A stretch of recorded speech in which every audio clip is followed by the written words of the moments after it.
अब हम हमारा नेक्स्ट टॉपिक पढ़ते हैं 5.1 कोल, इसको हम सब किसके रूप में जानते हैं? कोयला। तो कोयला क्या होता है? फर्स्ट प्रॉपर्टी है हार्ड एज स्टोन, पत्थर की तरह ये क्या होता है? हार्ड। जितना पत्थर हार्ड होता है उतना ही ये कोयला भी क्या होता है? हार्ड। एक हाथ में आप पत्थर उठा के देखेंगे और एक में कोयला, तो दोनों आपको लगेगा कि दोनों हाथ में आपने क्या उठा रखे हैं? पत्थर। सेकेंड, ब्लैक इन कलर, जैसा हम जानते हैं कि कोल क्या होता है? Black in colour. Use as a fuel in various industry, as a fuel use होता है इन वेरियस इंडस्ट्री। अब आप मुझे कमेंट सेक्शन में बताएंगे कि फ्यूल क्या होता है, क्योंकि मैंने आपको बहुत बार ही बता दिया है फ्यूल क्या होता है। गदर मूवी देखी है आपने? सनी देओल लास्ट के सीन में कोयले उठा के ट्रेन के इंजन में डालता है, स्टीम प्रोड्यूस करता है। हालांकि इंजन अब नहीं है, बट पहले क्या होता था? Railway engine to produce steam, कोयले डाले जाते थे, स्टीम जनरेट होती थी और वो स्टीम क्या है? इंजन को धक्का देने के लिए काम आती थी, तो उसमें भी हम कोयला यूज़ करते थे।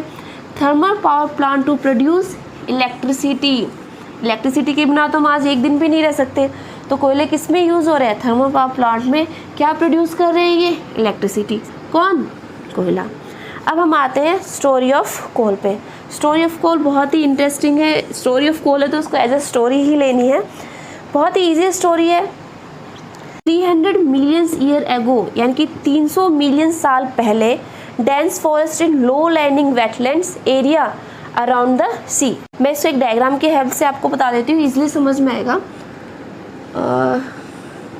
ये हमारा क्या है? वेटलैंड है, ठीक है। वेटलैंड क्या होते हैं? जो सी के पास का जो ना दलदली इलाका होता है ना, वो, उसको हम क्या बोलते हैं?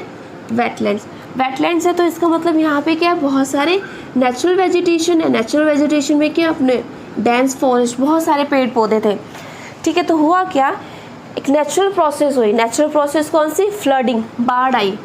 समुद्र का जो पानी था वो इतना ज़्यादा हो गया कि वो पानी फ्लो होके कहाँ पे आ गया? वेटलैंड में आ गया। अब बाढ़ आई है तो पानी वापस भी कहाँ जाएगा? सी के अंदर जाएगा। लेकिन वापस जाते वक्त इसने क्या किया कि जितना भी हमारा डेंस फॉरेस्ट था सारा का सारा तबाह हो गया और ये अंडर द सॉइल बरी हो गया, ठीक है। इतना समझ में आ गया? Buried under the soil. तो हुआ क्या? जैसे बाढ़ वापस गई तो जितना भी हमारा फॉरेस्ट रिजर्व था वो सारा का सारा क्या? सॉइल के अंदर बरीड हो गया और कंप्रेस्ड हो गया। कंप्रेस्ड मतलब सारा का सारा दब गया और सॉइल की बहुत सारी लेयर्स इसके ऊपर आ गई। Under high pressure high temperature, फिर क्या हुआ? हाई प्रेशर हाई टेम्परेचर के बाद डेड प्लांट्स किस में चेंज हो गए? हमारे कोल में। बहुत ही ये तो ईजी स्टोरी है, फटाफट रिवाइज कर लेते हैं। 300 मिलियंस एगो एक वेटलैंड्स में जो सी के पास था, बाढ़ आई और वापस जाते समय जितना भी हमारा फॉरेस्ट रिजर्व था वो सारा का सारा क्या है? सॉइल के अंदर बरी हो गया। सॉइल के अंदर बरी होने के बाद कंप्रेस्ड हुआ, टाइम के साथ साथ वो क्या हुआ? कंप्रेस्ड हुआ। और कंप्रेस्ड होने के साथ साथ हाई टेम्परेचर हाई प्रेशर पे जितना भी हमारे प्लांट्स थे वो किस में चेंज हो गए? सारे के सारे किस में चेंज हो गए? कोल में। तो बहुत ही ईजी स्टोरी है, आपको समझ में आ गई होगी। अब हमारा नेक्स्ट टॉपिक है कार्बनाइजेशन। जैसे हमने स्टोरी ऑफ कोल में हमें लास्ट में क्या पढ़ा था कि जो हमारे डेड प्लांट्स हैं वो किस में चेंज हो गए? लास्ट में कोल में चेंज हो गए, तो उसी को क्या बोलते हैं हम? Carbonisation. The slow process of, ये एक स्लो प्रोसेस है, conversion of dead vegetation. Dead vegetation यहाँ पे क्या है? प्लांट। वेजिटेशन मतलब क्या होता है? Plant, into coal. यानी कि एक स्लो प्रोसेस है जिसमें डेड वेजिटेशन किस में कन्वर्ट हो रहे हैं? कोल में। इस प्रोसेस को क्या बोलते हैं? कार्बनाइजेशन। ये 1 मार्क्स में आ सकती है, इम्पोर्टेंट है। अब हमें नेक्स्ट क्या करना है कि कोल को in the presence of air हमें जलाना है, तो हमें क्या मिलेगा? Carbon dioxide. क्यों? कोल किसका प्रोडक्ट है? कार्बन। कोल के अंदर हमें क्या मिलता है? कार्बन। और एयर में, और ए यानी कि हम क्या कर रहे हैं? किसके प्रेजेंस में जला रहे हैं? ऑक्सीजन। C+O2 गिव्स CO2, तो ये तो हमें पता ही है। अब कोल से हमें कौन कौन से प्रोडक्ट्स मिल रहे हैं? कोक, कोल तार एंड कोल गैस। इनके बारे में हम डिटेल में पढ़ेंगे अभी, ओके। अब हम पढ़ते हैं कोल के प्रोडक्ट्स के बारे में। कोक, कोल तार एंड कोल गैस। कोक। अब आप पूछोगे कि मैम कोक और कोल में क्या डिफरेंस है? कोल क्या है? एलिमेंट है, उसके अंदर वो इम्प्योरिटीज से भरा हुआ है, बट जो कोक है वो क्या है? प्योर फॉर्म ऑफ कार्बन है। मैं एक एग्जांपल के थ्रू आपको एक डायग्राम के थ्रू बताती हूँ। अगर हम कोल को जलाते हैं with the help of burner, सिर्फ एग्जांपल है, ठीक है। कोल को हम जलाते हैं, जो जलने के बाद जो हमें रेजिड्यू मिलता है वो क्या होता है, कोक। जैसे आप यहाँ पे डायग्राम में भी देख सकते हैं, ये क्या होता है, इतना टफ होता है, एज स्टोन, पोरस होता है, इसमें छोटे छोटे क्या होते हैं, छेद होते हैं, एंड ब्लैक इन कलर। तो कोल भी ये सब होता है, लेकिन कोल में क्या है, यहाँ पे इम्प्योरिटीज़ है, और कोक क्या है, वो इम्प्योरिटीज़ लेस है। हमने कोयले को जलाया और जलने के बाद जो हमें शुद्ध कोयला मिलता है उसको हम क्या बोलते हैं, कोक। तो अब आपको समझ में आया, ये प्योर फॉर्म ऑफ कार्बन है। सेकंड, ये रेजिड्यू है, कोल को जलाने के बाद जो प्रोडक्ट हमें मिलता है प्योर फॉर्म में, कोक, वो चीज़ है। और ये सेकेंडरी फ्यूल है। कोल हमारा क्या है, प्राइमरी फ्यूल है, और कोक हमारा क्या है, सेकेंडरी फ्यूल है। किस में यूज़ होता है, manufacture of steel industry. Steel को मैन्युफैक्चर करने के लिए कोक यूज़ होता है। एक्सट्रैक्शन ऑफ मेटल्स, ये बहुत सारे मेटल्स को निकालने के काम आता है। एक्सट्रैक्शन मतलब उनको बहुत सारे मेटल्स को निकालने के काम आता है उनके प्योर फॉर्म में। क्यों, क्योंकि बहुत अच्छा रिड्यूसिंग एजेंट है। तो आपको ये समझ में आया कि कोल को हमने जब जलाया तो जो हमें रेजिड्यू मिला वो तो हमारा क्या हो गया, कोक। इतना समझ में आया। और कोल को जो जलाते समय जो चीज़ निकलेगी वो हमारा क्या होगा, कोल गैस। किसी चीज़ को जलाएंगे तो उसकी जो गैस निकलेगी वो क्या होगा, हमारा कोल गैस। लेकिन अगर इस कोल गैस के अंदर हम पानी मिला दें, वाटर मिक्स कर दें, तो हमें क्या मिल जाएगा, कोल टार। ठीक है, अब हम कोल टार के बारे में पढ़ लेते हैं। ये सब ब्लैक है, तो ये भी क्या होगा, ब्लैक थिक लिक्विड। अब ये कोक तो हमारा क्या है, सॉलिड स्टेज में है, कोल टार हमारा क्या है, लिक्विड स्टेट का है। ठीक है, और कोल गैस हमारा क्या है, गैस स्टेट की है। तो ये कोयला ही है, कोल ही है पूरा, लेकिन सॉलिड स्टेट में कोल को हम क्या बोलते हैं, कोक। उसी कोल को हम लिक्विड स्टेट में क्या बोलते हैं, कोल टार, जब हम उसके अंदर पानी ऐड कर देते हैं। और कोल को हम गैसियस स्टेट में क्या बोलते हैं, कोल गैस। ठीक है, तीन मैंने साइड में इसलिए लिखे हैं ताकि तीनों एक साथ पढ़ेंगे तो आपको इजीली समझ में आ जाएगा। ब्लैक है, थिक लिक्विड है, और अनप्लीजेंट साउंड, इसकी जो स्मेल है बहुत ही गंदी है। आपने देखा होगा जो हमारे डामर के जो रोड डलते हैं तो बड़े बड़े डिब्बों में वो थिक लिक्विड रखा होता है ब्लैक कलर का, उसके अंदर से बहुत गंदी स्मेल आती है। या फिर जो नया रोड बनता है उसके अंदर गंदी सी स्मेल आती है।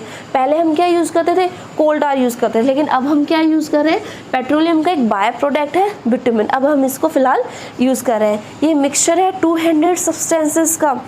ये जो कोल टार है इसके अंदर अप्रॉक्स 200 सब्सटेंस हैं। मैन्युफैक्चरिंग मैनी सब्सटेंस में, ये भी मैन्युफैक्चरिंग के काम आता है। किसके एग्जाम्पल है, डाइज, ड्रग्स एंड एक्सप्लोसिव, इन सब के मैन्युफैक्चर के काम आता है क्या, कोल टार। आपने अपने घरों में नैप्थलिन बॉल्स देखे होंगी, वाइट कलर की गोल गोल, जो कपड़ों में मम्मी रखती है, जो कपड़े काफ़ी दिनों के लिए स्टोर किए जाते हैं उनके अंदर हम रखते हैं। वो क्यों रखते हैं, ये भी किसका प्रोडक्ट है, वो भी क्या है, कोल टार का ही प्रोडक्ट है। अब आप सोचोगे कोल टार तो ब्लैक इन कलर होता है और नैप्थलिन बॉल्स क्या होते हैं, वाइट इन कलर होते हैं। तो बहुत सारे प्रोसेस के गुजरने के बाद नैप्थलिन क्या है, कोल टार से ही बनती है, और ये रिपेल करते हैं मॉथ्स को और इंसेक्ट्स को। तो छोटे छोटे जो हमारे घर में इंसेक्ट्स हैं वो कपड़ों में नहीं आ पाते, किसकी वजह से, नैप्थलिन बॉल। तो इसका बहुत ही इंपॉर्टेंट यूज़ है। ये इसलिए इंपॉर्टेंट क्योंकि नैप्थलिन बॉल्स को हम ईजिली कनेक्ट नहीं कर पाते कोल टार से। तो हमें याद रखना है कि नैप्थलिन बॉल किसका प्रोडक्ट है, अपना कोल टार का। अब हम पढ़ते हैं कोल गैस के बारे में, लेकिन उससे पहले अगर आपको मेरी वीडियोस अच्छी लगे तो आप इनको सब्सक्राइब कीजिए, लाइक कीजिए। अगर सब्सक्राइब और लाइक नहीं कर रहे तो अपने फ्रेंड्स के साथ तो ज़रूर शेयर कीजिए ताकि उनको भी चैप्टर ईजिली समझ में आ जाए। और हमेशा की तरह आपको मेरी वीडियोस 2 बार देखनी है। एक बार इस पूरी वीडियो को थ्रू आउट देखिए एंड सेकंड टाइम अपनी एनसीईआरटी बुक साथ लेके बैठे और टॉपिक वाइज में जैसे मैं आपको समझाती हूँ तो टॉपिक वाइज आप अपनी एनसीईआरटी बुक के साथ इसे रेफर करें। अब हमारा नेक्स्ट टॉपिक है कोल गैस। कैसे कोल गैस मिलता है, obtain during the processing of coal to get coke. जब हम कोल से कोक बना रहे होते हैं तो उस दौरान हमें क्या मिलता है, कोल गैस। डायग्राम मैंने आपको बताया था,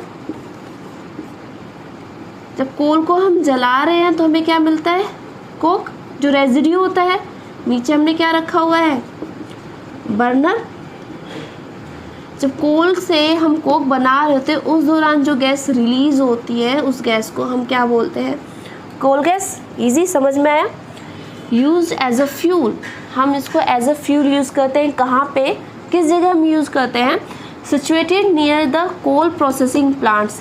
ऐसी फैक्ट्रीज, ऐसी इंडस्ट्रीज़ जो कोल प्रोसेसिंग प्लांट है उसके आसपास जो है, उन industries factories as a fuel use करते हैं कोल गैस को। क्यों? सपोज़ करो ये हमारा क्या है, पूरा कोल प्रोसेसिंग प्लांट है और इसके आसपास जो फैक्ट्रीज़ है, जो इंडस्ट्रीज़ है, उन इंडस्ट्रीज़ में एज ए फ्यूल यूज़ होगा कौन? Coal gas. क्यों दूर क्यों नहीं यूज़ कर सकते? क्योंकि प्लांट है, फ्यूल, अभी जो गैस रिलीज़ हो रही है इसको हम वेस्ट तो नहीं करेंगे, तो उसके आसपास जितनी भी फैक्ट्रीज़ हैं, इंडस्ट्रीज़ है, वो इसको एज ए फ्यूल यूज़ कर लेती हैं। पहले क्या है, हम कोल गैस को स्ट्रीट लाइटनिंग में यूज़ करते थे। लंदन में, न्यूयॉर्क में फर्स्ट टाइम हमने कोल गैस को as a street lightning use किया था कि स्ट्रीट की लाइट्स को जलाने के लिए हमने कोल गैस यूज़ किया था। बट हमने देखा कि कोल गैस उससे हमें हीट भी मिल सकता है, क्यों ना तो इसको एज अ फ्यूल यूज़ कर लिया जाए। तो फिर बाद में फर्स्ट हमने इसको एज अ स्ट्रीट की लाइट्स को जलाने के लिए यूज़ में लिया था और फिर लेकिन फ़िलहाल हम इसको as a source of heat use करते हैं। इसी के साथ हमारा चैप्टर फिनिश होता है। होप सो आपको चैप्टर समझ में आएंगे। इसके जो फर्दर के टॉपिक्स हैं हम इसके नेक्स्ट वीडियोज़ में लेकर आएंगे। जब तक के लिए stay healthy and good bye.